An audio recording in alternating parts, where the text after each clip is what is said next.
Hi everyone, Pomi here, and Hover Wyvern alongside 5 of my other favorite bays are going head to head against other people in a 66 Pokemon style tournament.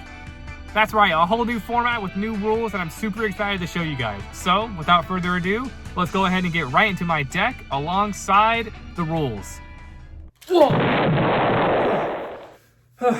Hi, Pomi from the future here. I just wanted to give a quick shout out to the channel sponsor, Noozle 3D.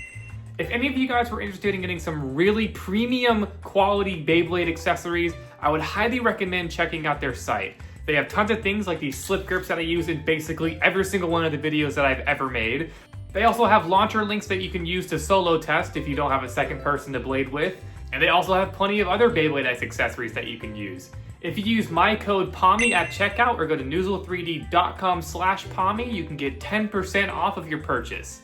Anyways, thank you so much to Noozle 3D for sponsoring the channel, and let's go ahead and actually get on with the rules and my deck.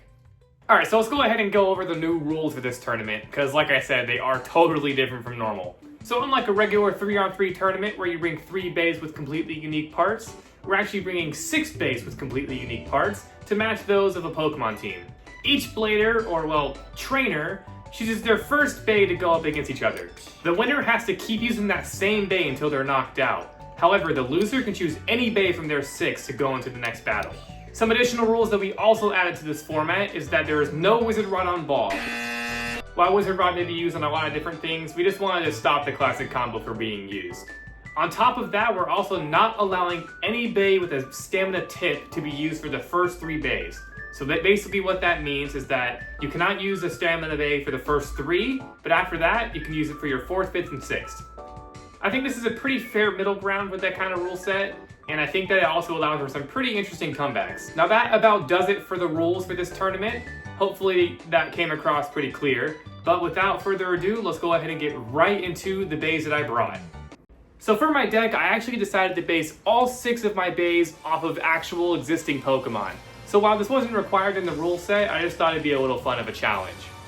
First off, I of course have my favorite attack type right now, Hover Wyvern on 360 Low Rush.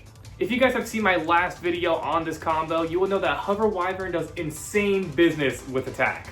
It can knock out most of the meta stuff, and while it may struggle with some defensive combos here and there, it's still a very strong contender for an attack type.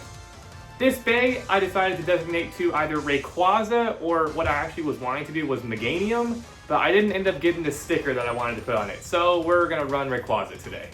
This next bay was a bit of a wild card, but I couldn't really say no to it.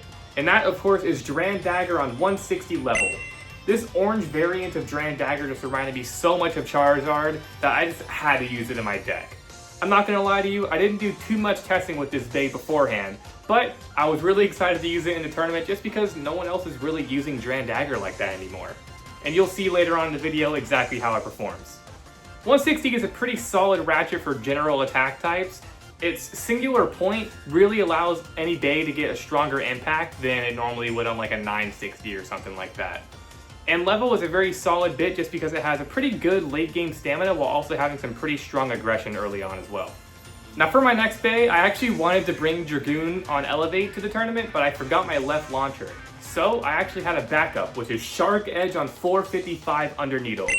I brought this bay to a tournament a couple of months ago and I had a ton of fun of it, so I thought why not bring it back as like an extra bay.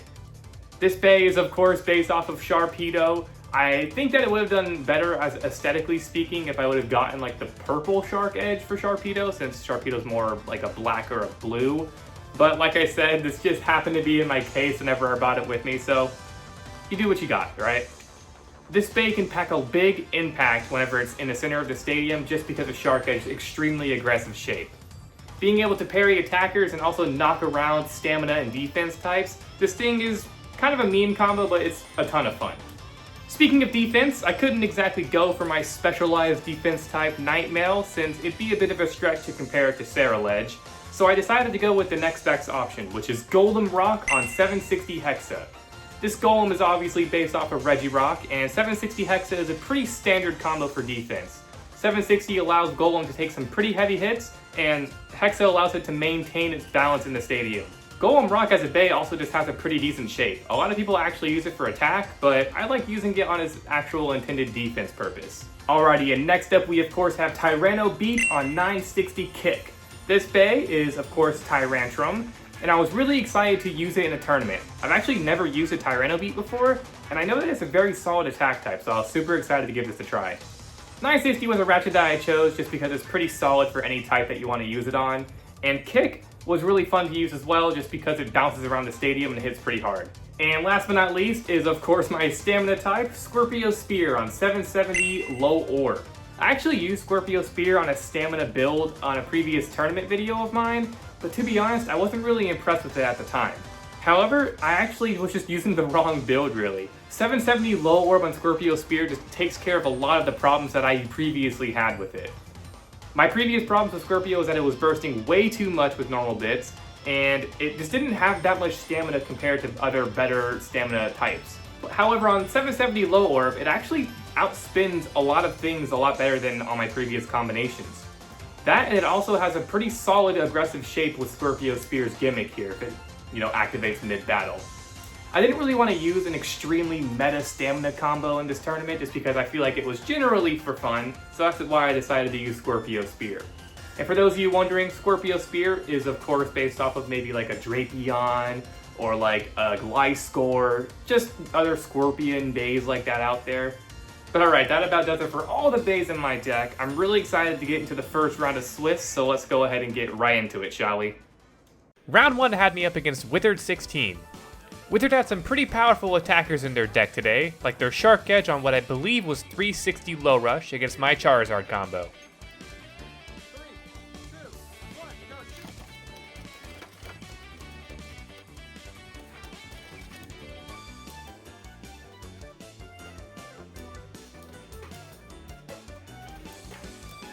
And it looks like Charizard managed to hang on just a little longer than Shark thanks to its level bit. Next up, Withered threw his Aero Pegasus on 760 level against my Dran Dagger.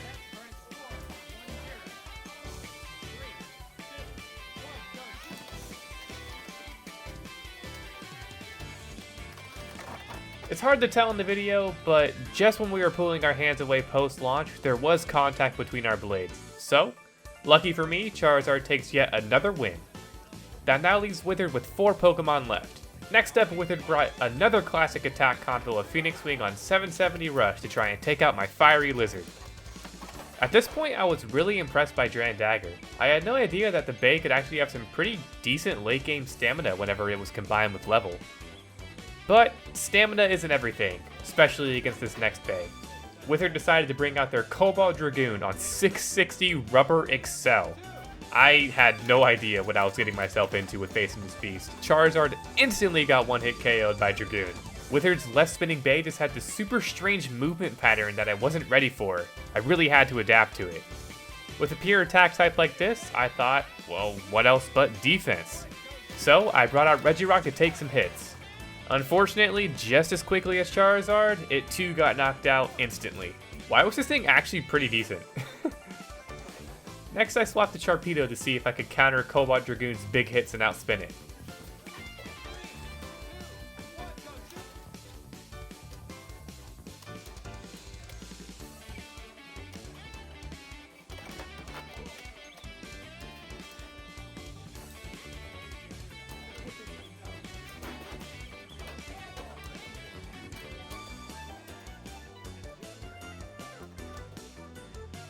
Well, I almost did, but I barely lost due to what I can only assume is Rubber Excel's very minimal life after death, combined with a bit of spin ceiling from Dragoon.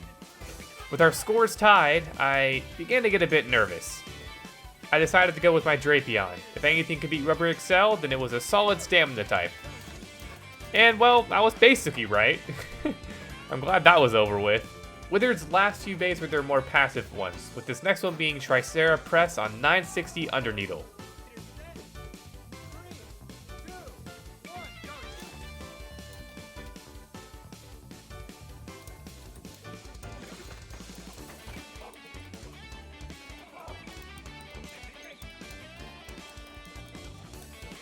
This battle went about as expected, with my Drapion outspinning Withered's Tricera due to Low Orb's natural stamina advantage.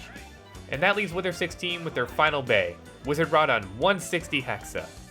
Even though this is a very powerful defensive combination for Wizard Rod, I felt I could actually outspin it with Scorpio if I managed to get a solid launch. And well, I guess the nerves got to me because I did not get that solid launch.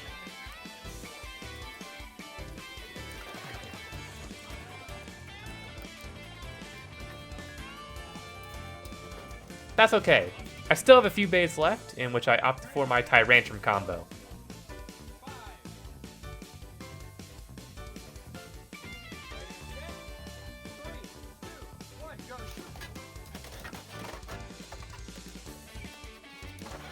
And with some powerful hits from Tyrantrum, it managed to knock out Wither's Wizard Rod, winning us the match. Round 2 had me up against Pizza Dan Man, and to be honest, this one was a really tough one to watch. I'll just show the highlights really, but basically Dan just completely destroyed me. I'm not sure if it was launch technique or strength or whatever it was, but I just couldn't beat any of their bays. The only one I ended up getting was against their CX bay, which is nice, but I really wish I could have done better. Shout out to Pizza Dan Man for crushing me in round 2. Sorry for not showing the full round. I just thought it'd be better to show off the later ones instead.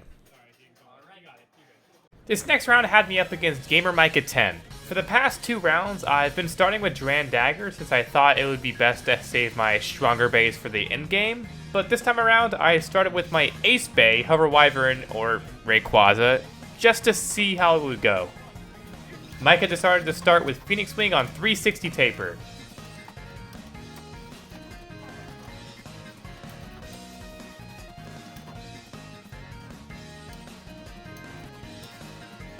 And Hover Wyvern managed to get a good start with an outspin. Continuing on, Micah next decided to use their Tyranno Beat on 180 Gear Flat. A total super high risk, high reward attack combo, and I respect that. Still, Tyranno Beat's height became quite the disadvantage as Hover Wyvern was low enough to burst its opponent. Micah's third bay was Duran Buster on 160 Flat.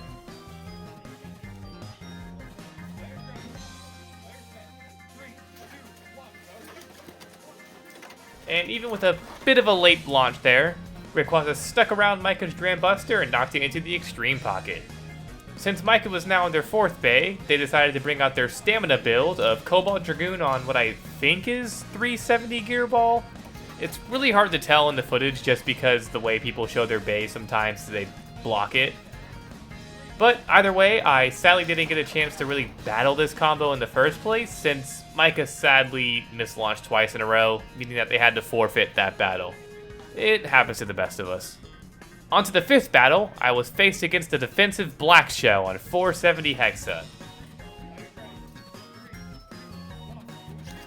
And this battle really goes to show how difficult it is to use 4-sided ratchets on any height other than like 60 or I guess 50 coming soon, as Hover Wyvern got yet another burst finish on Black Shell, leaving my opponent to their final bay, Silver Wolf on 380 dot? The ratchets are hard to tell.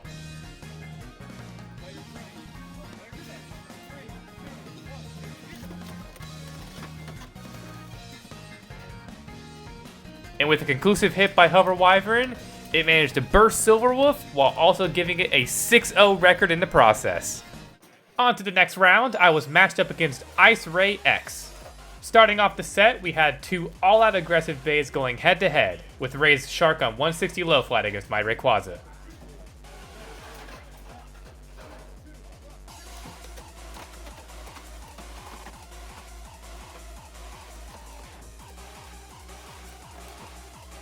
And with some powerful trades, Hover Wyvern got the outspin against Shark, giving me an early lead. The second battle had Ray Samurai on 360 Hexa, a powerful defensive build that aims to destabilize its opponent with its aggressive shape.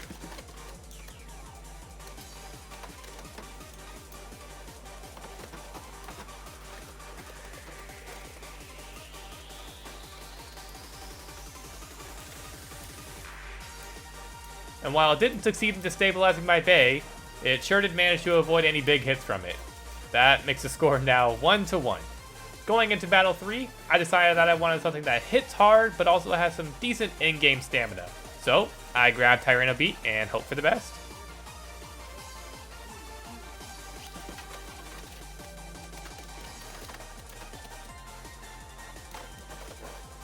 With 2 massive consecutive hits from Tyrantrum, it knocked out Samurai into the pocket, giving us the lead. For the 4th battle, Ray picked up his Phoenix Wing on 460 Zap. In the moment, I was worried about the extreme aggression that comes alongside the Zap hit, but it turned out that I didn't need to worry at all, as Tyrantrum hit a clean reverse extreme dash, knocking Phoenix, alongside itself, into the extreme pocket. Ray's 4th Bay was a stamina combo of Scorpio Spear on 960 Orb. I knew that I would have to finish this battle pretty quickly if I wanted to keep Tyrantrum's streak going. I tried immediately launching into the extreme line to get a quick KO, but I was cut off partway through, causing me to delay my extreme dash.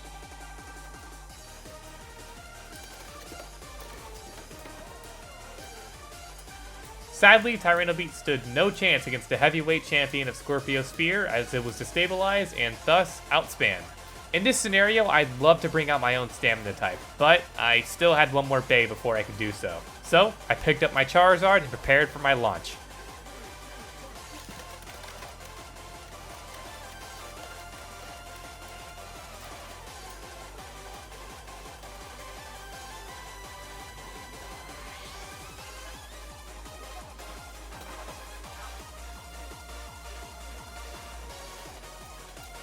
It felt a bit wrong sitting at the wizard to just die like that, but it was all according to plan. I grabbed my Drapion with full confidence, as I believe that I'm pretty solid at stamina dittos.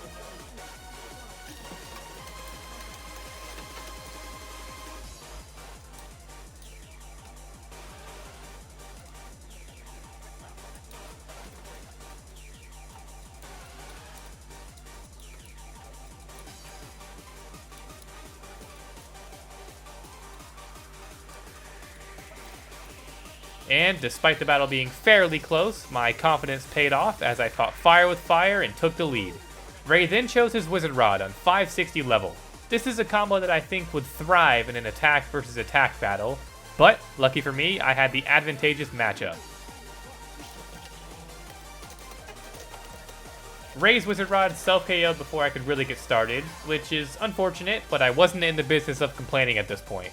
As Ray picked up his final Bay, Silverwolf on 760 free ball, I knew deep in my heart that this match was about to come to a close.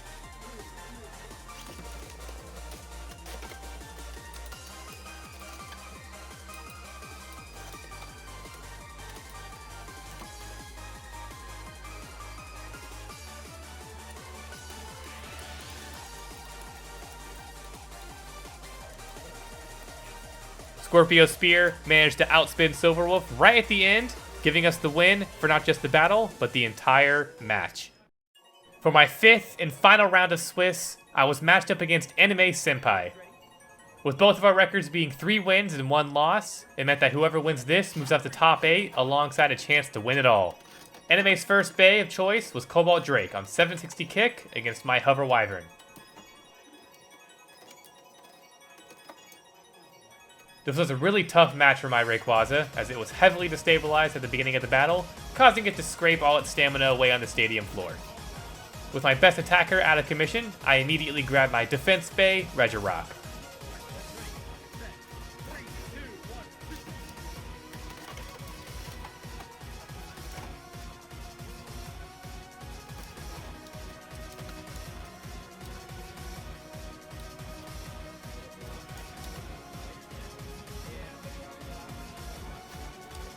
And with Golem Rock anchoring itself into the center of the stadium, it tanked a bunch of strong hits from Drake before it inevitably outspan it.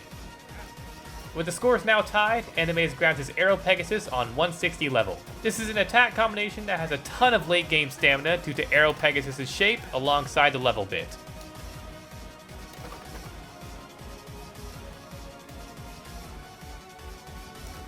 Right when Anime's Pegasus was running low on steam, Golem swooped in with a quick counterattack, knocking its opponent into the pocket. The next battle had Anime's Scorpio Spear on 770 gear point.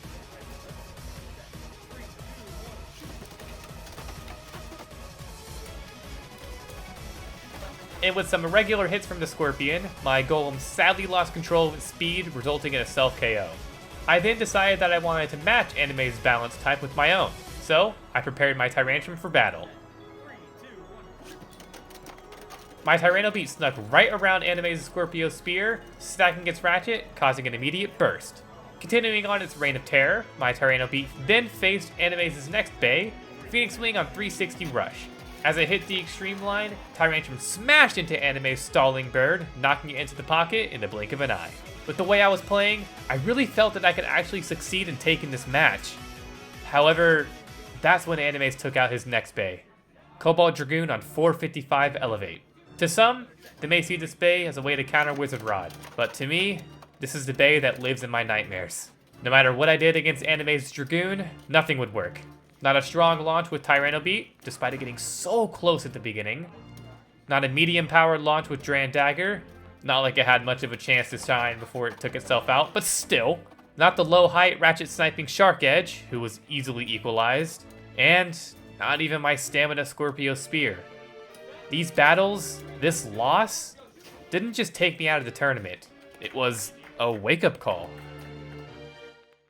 From that day forth, I declared that I would never show up to a tournament again without some kind of game plan to beat Cobalt Dragoon on Elevate. If you found yourself also struggling against this combo, hopelessly fighting against it in tournament, don't worry. I have some combinations that I think you guys would like to see very, very soon. Just stay tuned. And alright, well, there you go. 3-2. I was so close to getting into top 8. I literally placed 9th. If I would have won that last match, if it wasn't for Dragoon on Elevate, I probably could have gotten further. But, you know, at the end of the day, it's not that big of a deal. I had so much fun with this format. It was so cool seeing Hover Wyvern just completely 6-0 someone. You really gotta, you gotta love that. Galaxy finally got his win. He's been well overdue. He's been a great blader since the beginning. I've been counting on him for getting a win for months now. So it was really cool seeing that happen. It was really interesting getting into the new venue that we're using here at Game Cafe.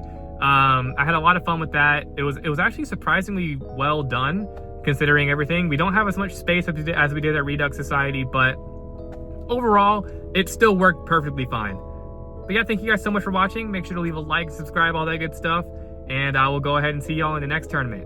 Bye-bye.